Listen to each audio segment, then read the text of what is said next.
This package contains exercise files that are used throughout the course of our lecture.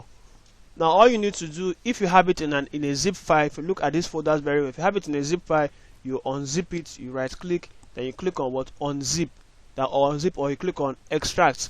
Yours might be unzipped or extract, so you really want, if it is zipped, you just click on what, extract, and extract it. Then after extracting, it will come up in a folder like this. All you need to do is to double click on the folder. Then we'll have them the way they are being treated. We have chapter 1, we have exercise files which you can follow for chapter 1 down to chapter 9. Now the essence of this exercise file is that as you are watching them, as you are watching the video, you will come over here and do some exercise with the same thing, the same way, or the same things that were done in the video are also what we have in these chapters. So as you are watching the video, you can come over after you finish watching the video and come and do something like a practice.